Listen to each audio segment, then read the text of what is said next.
Hey y'all, this month is already half over and I haven't read as many books as I was hoping for, but I'm taking my time and really enjoying the ones that I am reading.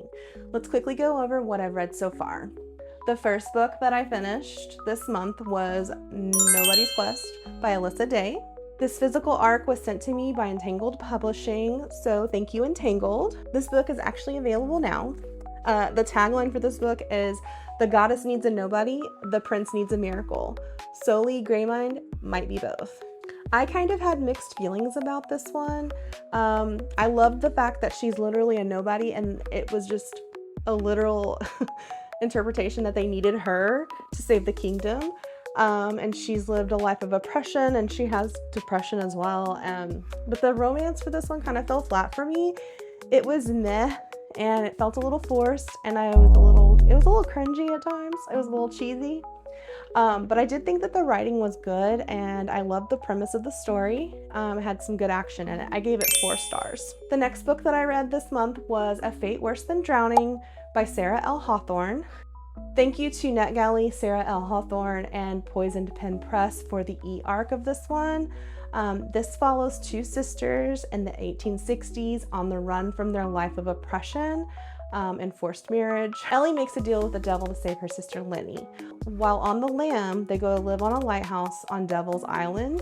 I loved the plot. It had dual point of views and they were both somewhat unreliable narrators, which was interesting. It was suspenseful and it had me guessing until the end. A solid 4-star read, and it's also available now. I also read Into the Fading Twilight by Catherine Kellis.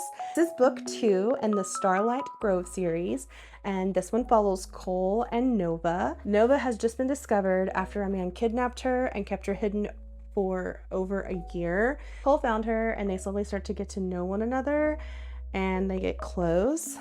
This one had me on the edge of my seat. I couldn't put it down. I loved it. I gave it 5 stars and I cannot wait for book 3. And look at this copy I got. I also read How to Survive a Horror Story by Mallory Arnold.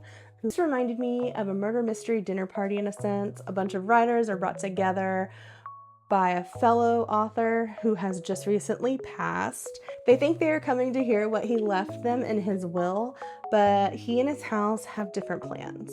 I really enjoyed this one. I thought I knew it was coming and was taken by surprise several times. I gave this 4 stars and we'll have my review up for this one soon. And I can't wait to read her next book, Cross My Heart, I Hope You Die. I'm currently finishing up the Plant Lady e-arc. Thank you, NetGalley and Berkeley Publishing.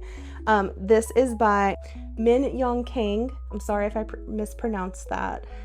This comes out on 8/4, so stay tuned for my take on this one. I think I have, I don't know, about 100 pages left. Just started The Caretaker by Marcus Cleaver, and I cannot put it down. I'm almost halfway through and I just started it today. It's so good and creepy. I'm hoping to get a few more books for my TBR read this month, so stay tuned for those reviews. And as always, thank you for watching.